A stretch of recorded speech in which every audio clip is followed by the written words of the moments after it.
fiction, d'Emmanuel Hamon, qui fut donc assistant réalisateur de Maurice Pialat et de Patrice Chéreau, avant de réaliser donc des documentaires qui sont des documentaires souvent à caractère politique. Dans ce film, il raconte le parcours d'une jeune femme qui quitte la France pour rejoindre la Syrie et le combat de son mari pour les faire revenir. Nous allons parler du passage des réalisateurs donc, du documentaire vers la fiction et de ce film en particulier juste après la bande-annonce que je vous laisse découvrir. Vous restez combien de temps à Istanbul? 3-4 jours. Et donc après, c'est quoi? Izmir? Je sais pas, le voyage. Tu sais, c'est pas l'endroit qui compte, hein. C'est d'être utile. Amuse-toi bien. Donc t'es le seul à pas être au courant, comme d'hab. Quoi, qu'est-ce qu'il y a? Bah, Sylvain, l'infirmier, sa femme s'est barrée en Turquie, avec son fils. Ton fils est toujours là-bas? Il pourrait pas aider? Elle a complètement pipoté. Maintenant, elle est là, quelque part avec son môme. Ok, et du coup, hop, magie, tu te souviens que t'as un fils. Est-ce que la nana lui a envoyé une photo entre-temps? Une, mais bon, Copie les coordonnées GPS dans Google. Ça dit quoi? on l'a localisé. C'est Raqqa. Bon, j'ai pas de bonnes nouvelles. Officiellement, on n'a pas de service actif en Syrie en ce moment. C'est un trop gros merdier. C'est dur, mais il faut savoir une chose. Autant il y a des types qui sont partis là-bas, qui se rendent compte que la réalité n'est pas là à hauteur du prospectus, et ils rentrent. Les femmes, par contre, elles reviennent pas. Pas une seule. Le petit, c'est bien, faudra le former. Il pointe là, pointe là. Sylvain, j'espère que tu m'entends. Mais on est à Raqqa et j'ai besoin d'aide. Je vais aller taper directement au ministère. Ouais, mais la Syrie, on peut rien faire. Mais vous vous foutez de nous? Je voudrais juste poser une question. Vous pouvez nous aider ou pas? Je suis syrien, je voudrais l'asile politique en France. Gabriel, c'est toi la DGSE? Ce que tu fais nous intéresse. Les réseaux à Raqqa. Il y a 120 km, plus des patrouilles. Et la frontière, je l'ai passée. C'est très risqué. Et nous, qu'est-ce qu'on peut faire là? Bah, trouver l'argent déjà. Vous savez qui vous avez chopé? C'est un héros. Ça se trouve, elle est en train de nous trahir. Maintenant, appuie! Tu te rends compte que si sa merde, tu as 2 morts sur les bras?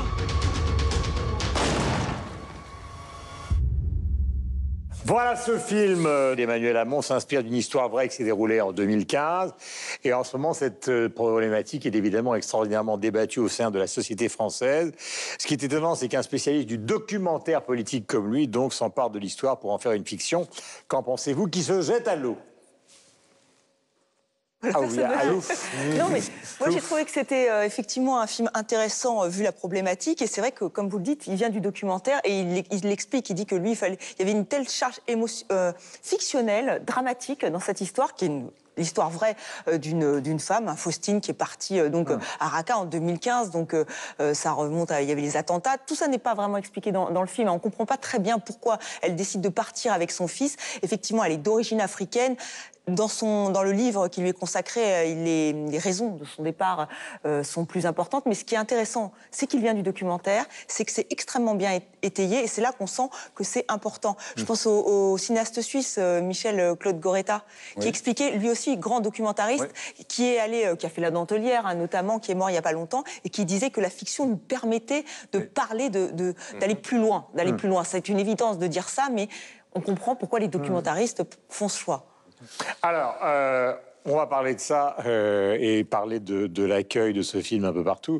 Ce qu'il faut savoir, et ce qui est de plus en plus vrai, alors je ne vais pas remonter à la littérature à 200 fois de Truman Capote, mais vous prenez par exemple un des films les plus extraordinaires qui a été tourné ces derniers temps et qui mélangeait absolument tout ça, c'est le film de Catherine Bigelow, Zero Dark Thirty, sur l'assaut qui a été fait à Ben Laden, où alors là, on ne savait, enfin, vous entrez dans la salle de cinéma, on ne sait plus si c'est un documentaire, on ne sait plus si c'est de la fiction, tellement c'est proche de la réalité. On voit Obama dans la salle en train de voir l'assaut, tout se passe dans un tiers du film dans le noir, justement presque dans un documentaire.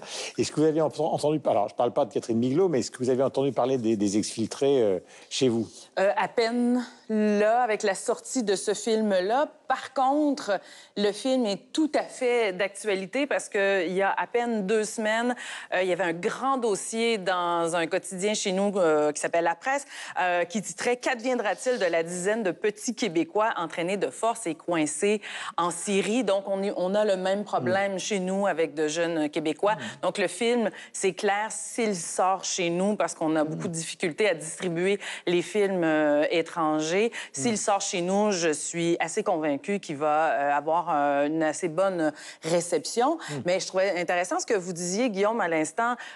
Hollywood utilise ce procédé-là, la France le fait, chez nous, on le fait beaucoup. C'est un peu une valeur sûre hein, quand les gens désertent les salles de cinéma. On se souvient de leur Michael montrer... Moore. Hein.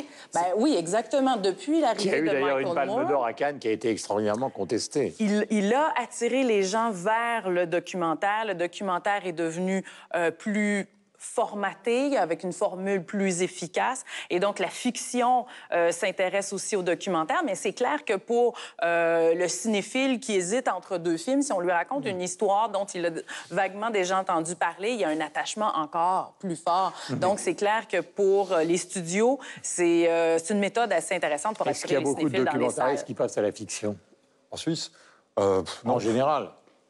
Alors, moi, ce que je voudrais vous dire, c'est que j'ai l'impression aujourd'hui qu'il y a vraiment une frontière qui est extrêmement poreuse entre les deux. Parce que si vous prenez des films, je pensais à ça, je me disais, mais même Intouchable, finalement, c'est de la fiction ou c'est du documentaire, puisque c'est tiré d'une histoire vraie. Les films des frères Dardenne, le cinéma de Ken Loach, où est-ce que finit le réel, où est-ce que commence la fiction? On ne sait plus vraiment aujourd'hui, d'autant plus qu'avec, je ne sais pas moi, la télé-réalité, les réseaux sociaux, on est constamment entre les deux, c'est-à-dire qu'on a une mise en scène de la réalité à travers le cinéma, le documentaire, les réseaux sociaux ou autres, qui est réel ou qui est effectivement mise en scène. Ce qui fait qu'on est constamment, aujourd'hui, me semble-t-il, entre les deux, avec ces regards, même dans la littérature. Les 3 derniers Goncourt, c'est 3 Goncourt, et j'ai pas été forcément plus loin, mais que ce soit Vuillard, c'est des faits historiques qui met en avant. Nicolas Mathieu revient dans une réalité sociale des années 90. Léla Slimani s'ancre sur une histoire vraie pour en faire une histoire. Il y a la prise, l'utilisation... Et puis la fiction tourne vrai maintenant. C'est-à-dire qu'il y a de plus en plus de fiction où justement ce qu'ils veulent, c'est de moins en moins d'évasion à part les grands Marvel, mais de plus en plus tourner vrai. Il me semble, c'est ça, ou en tout cas on se base vraiment sur un fait qui est réel et puis on l'utilise. Et puis peut-être, mais Ozon, on a parlé du dernier film d'Ozon, grâce à Dieu, on est encore là-dedans aussi. Donc moi j'ai l'impression aujourd'hui vraiment qu'on est, paradoxalement, il y a presque une disparition de la fiction pure au profit de la réalité. Ce qu'on appelle le docu-fiction. Oui, le docu-drama, c'est pas tout à fait la même chose, mais ça correspond aussi à des codes du monde dans lequel on vit. C'est justement cette volonté de transparence, et donc un documentaire parfois ne peut pas tout montrer, et donc la fiction permet de montrer un certain nombre de choses. Raqqa, par exemple, qui est allé à Raqqa et qui a vu des images de Raqqa?